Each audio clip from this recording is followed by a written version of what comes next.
there's a lot of really wild, crazy things you can do that really don't have death on the line. Yeah. And aren't immoral. Like, or destructive to people and their things. So like, that's so awful. Easy to be destructive. Yeah. Be more creative than that. Yeah. Right? Like that was a conversation we had. Right. Yeah. And so part of the, one of the things was like they looted all of the bulk trash in people's yards, filled up a couple truck beds, and like built a family room in someone's yard.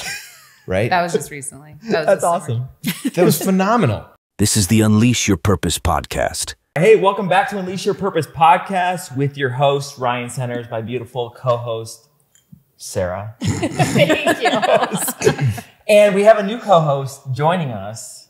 With no name. With no name yet, a microdoodle. Because every family needs a microdoodle. And when I'm stressed out, I tend to buy animals. Is that true, babe? That is true. But you asked permission this time. I did. It was on a deep discount. And you know what? You can't go wrong. She has an overbite, so she's defective, apparently. Yeah, she can't be bred, which, why are we talking about that right now? Anyways, we are actually on location today in our living room, not in our studio, which feels very exclusive. Mm-hmm. And we are doing a couples conversation today about parenting. And before I introduce them, these are two of our greatest friends that we respect very deeply in regards to parents. None of us are perfect parents, but we're all kind of on this journey together to be intentional. And it's like the greatest call of our life to raise up these godly kids who are going to make a difference in the world. And Sara and I respect you both so much. So we're grateful that we made it happen. So let me just welcome Kyndle and Drew Cottrell. Welcome to the podcast. Thank you. So our audience knows, like, tell us about your family and do a little bit about you guys as a couple. Sure. You've been married a minute. Yeah. Hot second. Yeah. We've been married. I just met him. Yeah. I picked him Come up on the way over. I needed to. He looked like he'd be good on my couch. Yes. Don't lie. I locked her in early, roughly 22 years ago. Yeah. Okay. And so we've got 5 children. 2 of them are adults, more than they are children. And they're off at college. I'm a little offended by that, but you can keep going.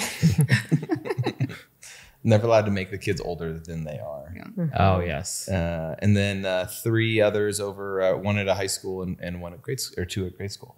Yes. So. And a couple of our kids are best friends. Yeah. And we praying. We don't do arranged marriages, but if we could, that would be amazing. If one of our kids marries one of your kids. We're down. We're not going to start naming them on the podcast because we did discuss that they will be watching. Yeah. Right. Right? Okay. Yeah. That's right. But you know what? Maybe someday that the Lord may have that. We'll see. Yeah, maybe he'll move your heart, make you okay with arranged marriages, because I'm all in. I'm good Yes. with that. Picking my in-law friends is perfect. One of the highlights, I think, for us is watching you got your guys' family. You guys had your 40th birthday party, and it was the most non-traditional 40th party I've ever seen.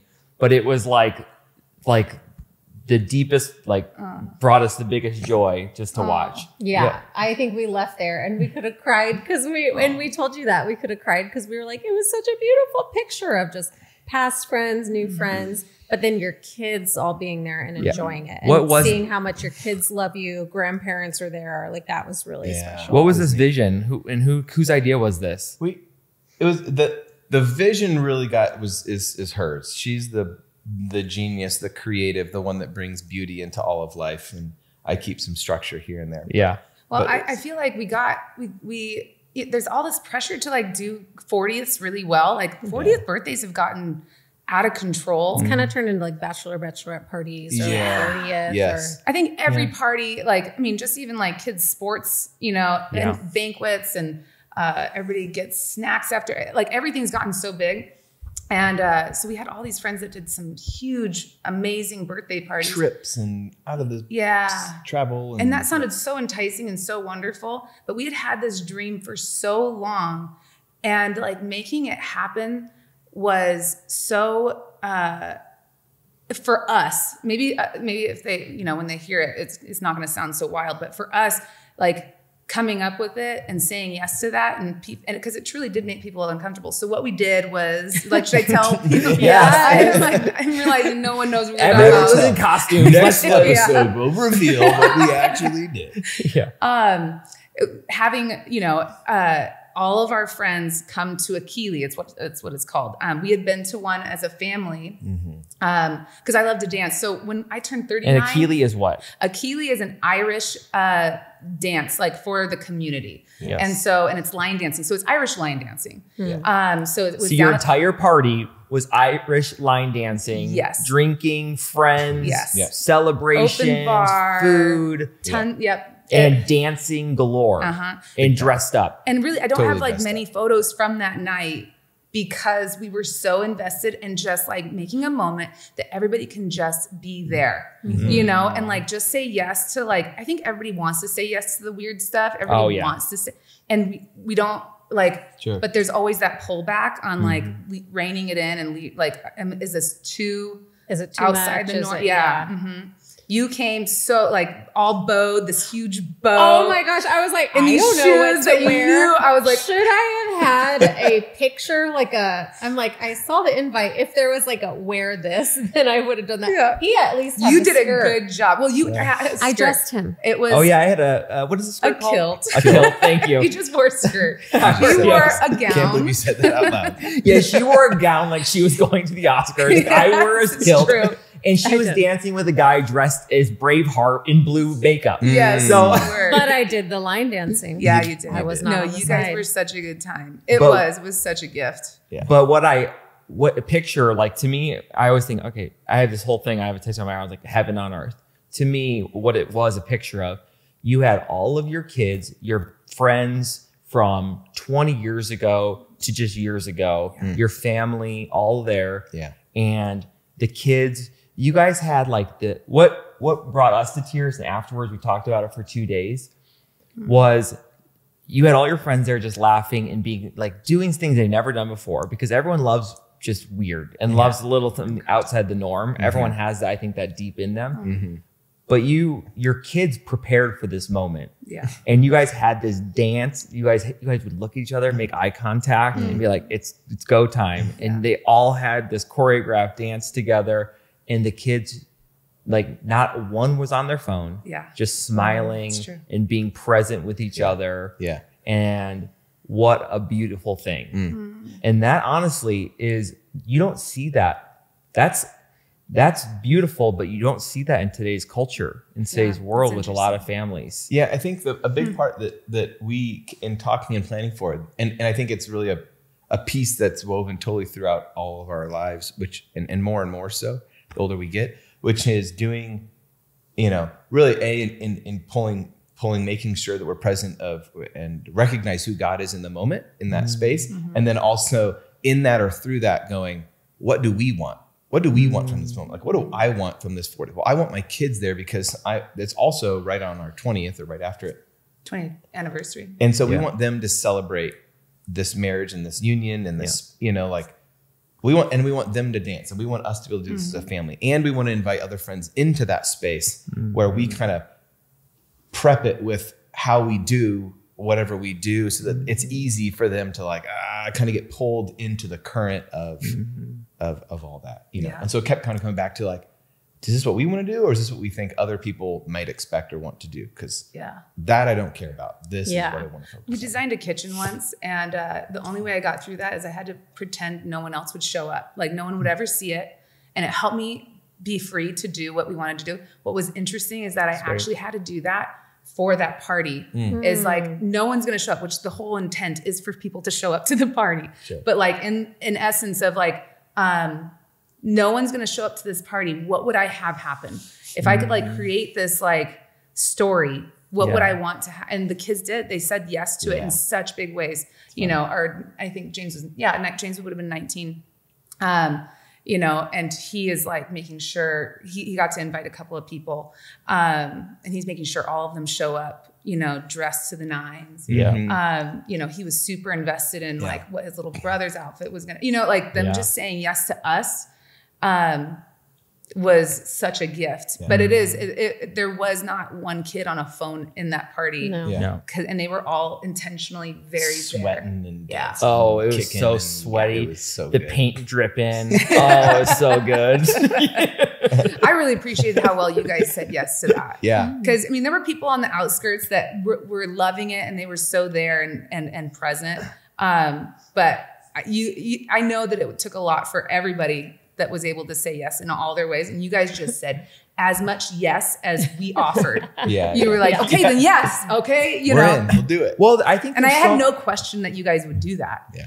I did not. Well, I think that probably gets to a point of like, when you think about your family, you want to create these moments with your family and just be all in, present, just being silly together. Because when I think back to my childhood with my mom and my sister, like there were these silly moments that like are the goofiest that I remember. And now when we talk as a family and talk about highlights of our summer, it's like these random little things. It's not like, it's not the vacations. Yeah. It's true. It's like it's a moment on the vacation where dad broke the chair because he's slightly overweight. You know? Yeah, that's true. It wasn't the tour that you spent $1,000 for. Yes, I know. Or that really nice meal. They remember, exactly. the hair in their food. I was going to say, I don't think any kids will be remembering meals in our house. Other than the bad ones. Well, and that's valuable. Yeah. Yes. You know, I'm like the worst cook in the world. And I have a knack for burning and ruining things. I mean, black food is delicious too. They are all conditioned now. They don't know any better. And I don't even feel bad about it. When I finally was like, this is what they're going to remember. And it's going to be hopefully their favorite, you know? Yeah, exactly. Or despite mom's cooking, they're going to do better. Right. That's right. I need to do better. Yeah. Or they have the freedom to burn it. And they're like, mom did that all the time. Exactly. Company. That's very freeing. Yeah. One of the, have you guys ever had a chance to like, you articulate how you do family? Because you're very intentional, is it just been just a natural part of yourself? Like, how did you get to the place where, like, the things that I'm an observer. So like you embrace multi-generational family really well. So you have your parents, both of your parents are around a lot. You have this beautiful home that you can fit another home on for your parents to live on. And that's like always a dream for Sarah and I.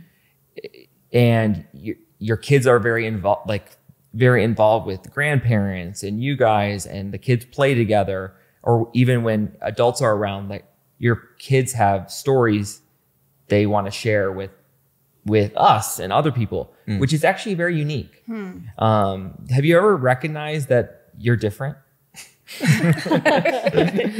I mean, I'll speak on it. Yeah, you should. I kind of go back to when we first got married. So we got married 22 years ago. So I was 18. Drew knocked me up. I did. Yeah. And That was a good job. I was the youngest and almost like an only. We are 4 years apart, and I guess I act more as an only child. I didn't do any babysitting. I didn't know children at all. And then we had a real hard go of it at the beginning of our marriage, of like, just, you know, we came from a really religious background, and not to even fault any of them. It was dire. It was not supposed to work out. You know, like, I totally understand the judgment that we experienced. Also, like, not that it was necessary. It just, like, it makes sense. Yeah. I don't even have time to judge that. Sure. But at that point, we had to band together in such a weird way. And because it wasn't supposed to work out, it was like, we had to start believing in the impossible. And honestly, I would say that there are so many different parts of our marriage, parts of our parenting, that has come up where it was, okay, the beginning of the marriage is not supposed to work. The 7-year itch, or like, you know, eventually this happens in your marriage. Eventually this happens in your marriage. Children are not enjoyable. You know, teenage years are going to have to be hard. All of these things, I cannot tell you. I don't know if I'd be able to express very quickly right now how much that played such a huge role in our decision making. Was anytime we heard that it was impossible or like this was how it goes, and it was just kind of like these really like Walmart large blanketed, statements, like stereotyping. You push against it. You're like a contrarian thinker. Like you think of like a different way. Like if this is how we do it, I'm gonna push against that and say like maybe there's a different way. There's a great example when you think about, because that was a big one. Our girls like, oh, your daughter's so wonderful, amazing. Just wait till she's 13. Oh, it's gonna be the worst. They're the worst. All these things. And so you went, just survive the teenage years. I refuse. Well, I'm gonna have the best relationship with my teenage daughters. I'm gonna do that. And then as we started getting closer, it was like there was this push. And I think in culture a little bit, the older they get, to then become your kid's best friend. And that going like, there's this opposite push. And like, no. And you would push back hard on that too, going, no, I am her mother. And we will be very close and have an incredible relationship. But I am not here to be her best friend. And I'm not going to take that from her by being her best friend. Like I feel like that's just like thievery. You're just stealing something from them because they can have so many friends, So it was that's so good. They deserve to have a mom, not another friend. Those come and go. Those are a dime a dozen. So I believe we don't have to hate the relationship, and we don't have to go to basically giving up and calling it, nope, forget motherhood. I'm just going to be your best friend. Like, no, there's this other way. And you guys tried multiple different ways for this, because you guys have homeschooled, you've done private school, public school. We've been doing school for 20 years. So we have tried a lot. I just like to say it was over the span of 20 years. I know. Yeah. I would say that just kind of constantly questioning, I didn't know how to parent. That's what I was going to get to. Is I didn't know how to parent. And so I would say that, and you were working like 200 hours a week. Yeah. It was a hard go for probably the first 18 years. We called the first 3 years the zombie years. Like it was a little longer than 3. Yeah. Because you had 2 kids at that point under 3. And we were both finishing college on time. You're both really young. Yeah. So before she turned 20, we were still in college and had 2 kids. And a mortgage. Yeah, that's right. Wow. See, I was working about 90 to 100 hours a week and going to school full time. And so then year 5, you had an internship that turned into a job. Yeah. It was just, it was hard. Yeah. But so I really clung to, I was like, I don't know. I really struggled with people taking me seriously as a mom, so we started going to church. Oh yeah. 18 is a little too young. Yeah. Well, is that was part of the fear that was there? Yeah. And not being taken seriously, like, oh, you poor little girl, and, I think we could have easily fallen into that idea and not taking ourselves seriously. And I think in a lot of other ways in my life, I've done that. But in this one way, it was like, I can't do that because the long-term implications that is for my children, So I just clung to a whole bunch of different moms, and I was like, it was constantly changing our approach to whatever we were trying. It was like just a sponge, and like, I will tell you, I don't know what I'm doing. And I have to say that's probably the only thing I'm good at is telling people I don't know. Sure. And not being ashamed of that. Well, to this day. You're coined, and I'm pretty sure you coined it. If anyone, I forget when I first heard you say it, but someone was wanting to give parenting advice or asking for parenting advice. And I think you actually had said, if anyone's willing to give you parenting advice, they haven't had enough children. Oh, and that's a great statement. So true. Anyone's like, I can tell you how to do that. You're like, no. Yeah, because I remember I called you, I don't know, 6 months ago about, hey, what do I do about cell phone technology or something? And you're like, well, God gave you those kids, so I can't tell you how to raise your kids.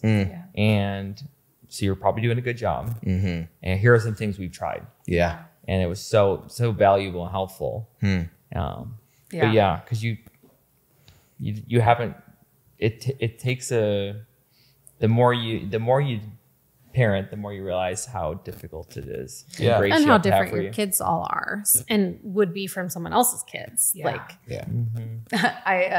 My aunt was an interior decorator, and she had an entire living room and kitchen painted in this sizzling red. Fire red. Ceiling also, like everything, right? So then I move into my house, so I want to paint my ceiling. I want to make it look like her place.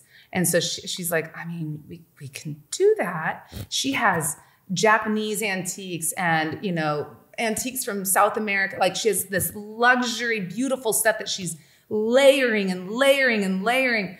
And I'm like, yes, I want that, And so we go and we paint my house this hawk brown, and it's the ceiling, because she had different parts that were hawk brown ceiling also. And so we use that in my house. And I cannot tell you how depressed and how sad and how so bad. awful, what a cave and a dungeon it felt like. And it took us years to finally get rid of every single wall of hawk brown, and I think of that as in parenting, where it's like, that worked for you, and I can't make that work. Yeah. And so Right. I know that's a far stretch, but I have No, thought so on good. that so many times of how much, like I could have this furniture and it would look cheap in my house. And this is like luxury. Yes. I wouldn't know how to make it look beaubeautiful, Yes. Maybe not this. I think this furniture would look really Yeah. good in my house. I think we should try In it. case your yard selling anything soon. But you know what I mean? Like, Yeah. I can't make your style look good on me. Yeah. Yeah, but I think for people kind of tuning in to kind of understand what you're kind of pointing to is that you guys had a picture for how you wanted the Cottrells to be. It's true. Yeah. You wanted the family, and it may not have been so like, I think nowadays in like parenting, like literature and things, are always like, hey, you have to have family values, core values, a vision for what you want for your family. And I think maybe when we're raising kids young, we didn't have that, but you still kind of had a glimpse of like what I maybe didn't want to be about. Yes. But you were chasing something. Yeah. So often, and I think that gets to, you guys were intentional as parents. Like, and you're intentional with your young kids of energy. How do you do that now? You have 5 kids, you're a business owner, you have a very demanding job where you're like guiding people through the outdoors. We think that's what you do. Keeping people alive every day. keeping people alive. It's not true. And volunteering in club sports. Yeah. But you still find these moments of like intentionality with your kids. How do you make that all work in today's world? Man,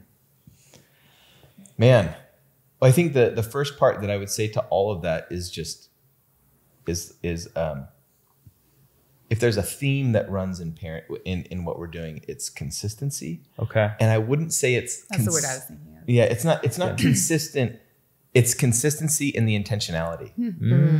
It's Good. not, we don't actually do things the same way every single time. Neither of us are built that way. We're just not. And at times I would really love Sometimes to you just need a surprise in store for you. That's right. Surprise behind every corner. Yeah, when you get too stressed, you can just drop it back off at our house. I know. I've already given you how many animals? A lot. Yeah, I know. 17? 17 chickens. No, it's more. 21. I'm coming back for a 21 few. I animals. was going to say, you got to come over You've for given eggs me. soon, for sure. So intentionally consistent. Yes. Okay. Yeah. Or consistently intentional. That's better. Yeah. That's There you better. go. Consistently intentional. So no matter what the moment is, I'm going to be really intentional in it every single time. And maybe the discipline looks a little bit different or the whatever seems a little bit different. But so often you get to that moment and you're like, you want to pull your hair out. You want to walk away. You want to go take a nap. You want to do all the things other than engage in the thing, right? Because you're spent. Yeah. Totally spent. It makes me think of, I don't even think we're here talking about discipline, but it makes me think of disciplining the kids growing up and how many times we said, I will be more stubborn than you. Oh, yeah. And it wasn't even like me telling them that. I was telling myself that and willing it because like that is what ends up happening. You're exhausted. You're Yeah. tired. You just want to give up. It hasn't Yeah. worked. You were told it might, and like you're shooting in the dark in so many different instances, trying different things with different kids, which I think is also like, I've always had a sticking point about that, because too many kids, you can't have 11 different ways to parent. Yeah. You can't. So like, and like, when did that idea come? That idea is actually a new idea. So parenting has happened for the last 5,000 years. Yeah. And this new idea of like, each kid is different and gets a different set of like their own diet, their own, every kid Allergies just are one makes thing, their but, own like, food. You're at dinner. That's right. And then this kid is supposed to fit. So I'm going to lay on the ground with them and make sure they feel their feelings. And I don't think that that's a gift to the kids. I don't think that teaches resiliency, And so I get, even just when it comes to electronics and things like that, it's like, oh yeah, this feels super unfair. You're totally right. Like, and I can really identify with that. That's how it has how to. it is. Yeah. And we're not changing it. Yeah. How many times do we hear that we are so strict with our technology? I've actually started asking around at school from other kids, like, what's your technology rule? And I've found that we're not that strict. And so I'm like, hey, we can do it like Zeke's family if you want. If you want to keep complaining about it, we can do twice a week. We play for 1 hour and then 1 hour on a weekend. Like, sure, we'll cut it down. And so I think, and not that because I hate when people are like, oh, well, your marriage could be worse. Like, I don't want to always compare, but for the kids and just to really stop them right away, I'm like, all right, let's do it different. We can be stricter. So intentionally, consistently intentional. Yep. And so intentionality can look different. I feel like consistently intentional, really somehow there needs to be the word stubborn in there. Being like, consistency is truly stubbornness. Yes. I feel true. like I just And there's a couple examples that really stand out to me as like, wow, I'm like, these are good parents. One is your kids came to introduce themselves to me, and they're like, you're like, hold on, we're gonna actually have a do-over. And I think they walked away, and then you said, hey, we're gonna try that again. And then they came and talked to me and shook my hand. I stole that. It's mine now. Just so you know, we had deemed you as safe people to do that That's true. That is exactly. True. You don't get to do but that. now, so now our daughter is 5 years, 4 or 5? 5. Well, she just turned She's 5. She's at the pre-K at the school. And she really struggles with her, look at this bit. This is out of control. Come here. This is out of control. So, she goes up to the preschool teacher and she won't say hi. And guess what I do? I go, hold on, Miss B, I think. D. We're going to D. And say, hey, we're going to have a do-over. Yeah. And we're going to try that again. Yeah. I stole that from you. That's good. Because you're intentional. Sure. And it's super, super good. Yeah. Or we do. Although I would say that sometimes because I'm like, babe, that's great. Like, okay, yeah. And we've told her too, like with the principal and stuff, like we're like, if your mom and dad are there and these are safe, we know they're safe people. If we're saying hi to them, you can say hi to them too. It's good manners. Yeah. And, but every now and then I'm like, okay, say good morning. And she's like, and I'm like, all right, here you go. And I like give her a little shove into the playground because I'm like, we're not going to refresh. You just need to go to school. And I'm going to go home and I'm going to have my quiet time. That's right. Thank you. That's right. Ryan's like, so did you reset her? I'm like, no, I just gave her a little shove. That's right. And then we left. Sometimes it's no. needed. I used to call friends and be like, just, I'm going to have James or any of the kids call you, and they would sit and practice. And it was like, they didn't know that they were doing that, but like, he would call to see if his friend could hang out, and it'd be like, hello? Can he come over? Like, no frame of reference, nothing. Okay, so we're going to try again. Let's hang up. You're going to call. She's going to answer. And his one friend, the that was for me to name. Yeah. The Gulicks. The Gulicks, yeah. We did that a lot. Or like, oh, that's too bad. Like, they get in trouble and I have nothing to take away from them. Actually, Peyton was going to come over today. And now he can't. And so then I call Angie. I'm like, Angie, so Peyton was going to come over today and now he can't. I'm really sorry about that. And she'd be like, oh, that's too bad. I am so sad. I'll let him know. And it's just like, That's good. I don't know that it's good. No, I it just is. know that we did it. That's right. Yeah. Or having them run laps or do push-ups and things like that. Well, that's we do that, and then when our daughter was over at your house, she's like, "Oh yeah, they had to do push-ups too." I was like, "Or wall sits or something." Oh yeah, they did. Yeah, it's push-ups. And those girls, I'm like, you guys need to keep, because if you learn a good push-up when you're young, you can continue that. Brooklyn said you were impressed by your I was Brooklyn so should I said, rep why did you some do push-ups? She said, because I don't like pizza. I said, that's right. That is un-American. Oh my gosh, Brooklyn, I cannot tell you how much I love that girl. I'm like, in any way, if she starts a company, I'm going to beg to work for it. I'm not kidding though. And I have having this past couple of, it's been years now, but the past 3 months being able to coach her is a totally different, she has come over, spent the night and all the things, but seeing her in such a different setting and her vulnerability, her capacity for this strong vulnerability is so, it is a superpower. When she was doing the push-ups, I don't remember why. Was there pizza involved? I don't remember why we had her do push-ups. I don't remember having her do push-ups. Oh, it's great. We had our kids do push-ups. One of our Lane had to do push-ups, and I'm like, that's not a good push-up. Do it over again. And Brooklyn's like, I'll show you a good push-up. And we're like, whoa, how can you do such good push-ups? And she's like, because I get in trouble all the time at gymnastics or something like that. Right. And she just said it was such everything she said, it was like, oh, you are such a gift to that gym coach, and that she goes down and she's like, yeah, I was talking, I'm sorry. There's a humility that is so strong in her. Yeah. And then that girl is like, I was going to say whip it smart, but whip it is not, that's like a drug. Real right? smart. Yeah. She's really smart. She's whip it smart. Smart as a whip? Smart as a whip. Oh, yeah. Now we're going with it. It's whip it smart.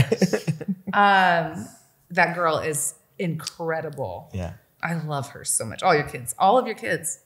Anyways. So now you have 2 kids that are in college, right? And we're talking about kind of having these teenage rebellious years. And I think we both kind of there, like, we want to enjoy the teenage years as much as we can with our kids, not as friends, but as definitely like, we don't have to subscribe to that, but it's intentionality. And one of the things that I really resonated with me is that you guys have this kind of picture of risk taking, like helping your kids learn to take risk, to help them develop independence, but doing it in a safe way.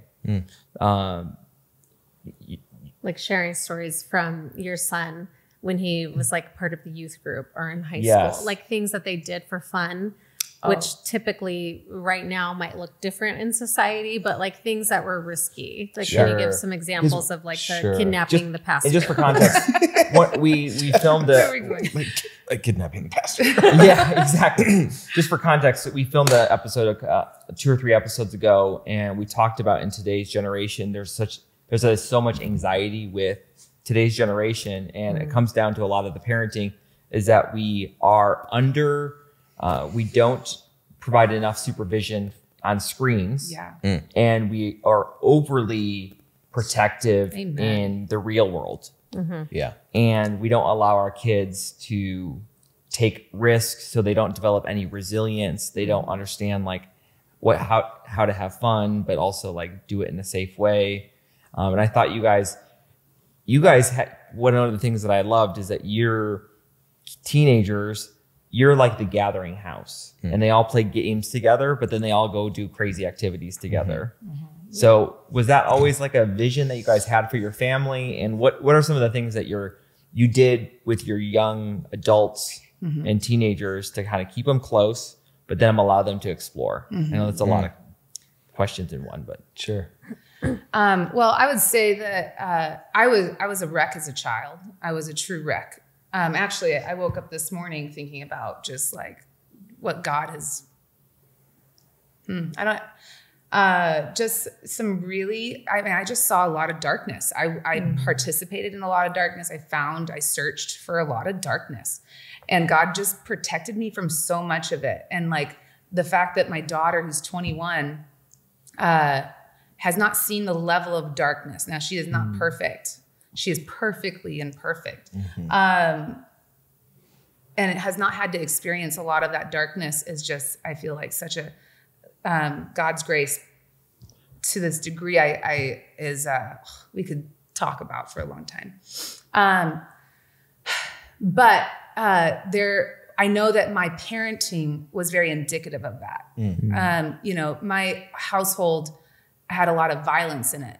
And so when they were real little, it was my kids could not hit each other. I mean, it would shut down our entire life for the day. You know, it was like, it really was very triggering. I had to navigate that very hard, and I had to do it quickly. I had to figure out what it was I was feeling really, really quickly, you know, and like, why is it? So we would sit on the couch, and from a very small age, they had to hold hands, stare at each other in the eye when they couldn't even speak yet, you know, and like, you know, babble to each other. But and if they couldn't figure it out, they had to just hold eye contact for, you know, minutes on end until they were giggling, until they were okay. You know, it was just like these things. And so, them going into high school. Sorry, well, I'm gonna tie that into the high school, because creating a space, I do think that doing that communication between them and requiring it, kind of like, of all the things we've been the most consistent about, absolutely requiring them to communicate well, and well, not perfectly, but get from anger and frustration to to like looking and loving and laughter. Not like I forgive you, but true joy at the end of it. It's really a pretty quick process if you're both invested in it. And so requiring them, I mean, truly, like she said, when they were like 1 and 3 or 1 and 2, translated to high school years. Chloe. See, this is what we're talking about. This is you apologize. But us not being they had to do it, and B, we weren't gonna do it for them. Like we weren't gonna jump in and take control or mediate. And so I think it did create a relationship between them and between our children, so that when friends came over, it was different. It was contagious. Like, yes, they were like, they saw this love, and it was like this hot, warm center that people gravitated to. It was like this gravitational pull. Right. Your family is like this gravitational pull that people want to be around. You're like, oh, something's different here. Yeah. So I don't. It wasn't really an initial intention to like, we have to have the hangout house. We definitely have tried to do everything we can to make sure that that our space, our home, is a space that welcomes it and is like, there's like freedom in a different way. But I mean, you have a bathroom that has writing from kids that visit your home, all covering all the walls. Like that. I've never seen that in any house ever. And like, I've seen, you know, when our kids were little, like there was always like chalkboard walls. And so moms would write on the chalkboard, or like the babies could draw. And it was like a free space of like, it doesn't matter. Like it can all wipe off. Yours is like a paint pen. Like yours is like permanent on the wall. People like marking it. But it was like, but to me, it's a sign of like, I'm comfortable here in the Cottrell house. I could write on their wall and like make my own little name right here in this corner, but I'm welcome. There's a whole lot of like, we tell people how offended we are all the time. Like, you came through our front door. How dare you come through my front door? You come through the front. Friends come through the side door. That's right. You know, go through the garage. You asked me, or even like you asked me for a thing. Like, you need water? Go get some water. This is your home. There's cups. There's water. Go search my kitchen. The refrigerator's full. What do you? This is your house. I'm not here to cater to you. You know, it's also much more efficient. You see what I'm doing? Some say hospitable. I say lazy. That you're like making me think actually in a different way. It's like how your ability to like create these relationships within your household. That is what is so like exciting to people, and that's what people want. It's not the setting that you're doing; it's the love. love is like very like attractive and people long for that. Yeah. And you may not even realize that what you have created, but that is it. And to be able to learn to reconcile so quickly with each other. Oh, what a gift. Gift. And they're now the siblings are friends and they see like, oh, they like each other. I can be around this and be safe and do that. Yeah.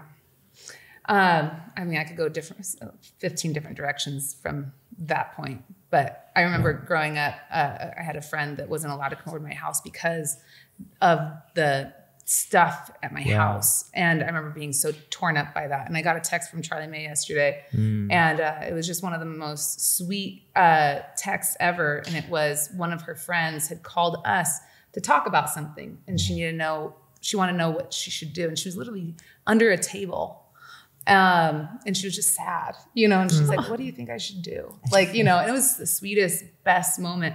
And I do not think that we had something valuable to say. I think it was us being able to go, we don't really know. And you don't have to, I think that I think a lot of times comes back to the fact that like, we're not telling our kids that we know and that this is how it should be, but this is our best. And this is like, and this is the best we've got, and we're handing off the best that we've got.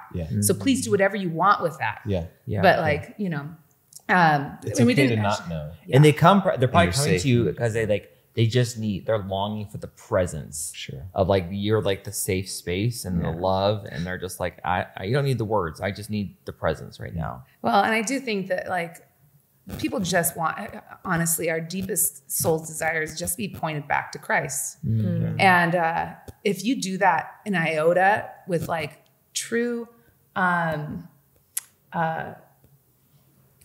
humility, like that is your true intention. It speaks true, like that people want to be near that no matter what. It's like amazing how much you don't have to be.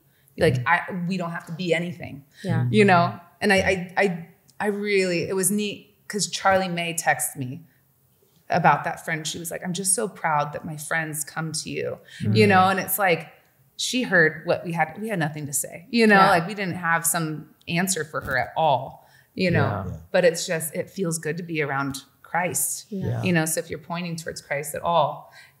So we haven't actually gotten to your question. The risk taking.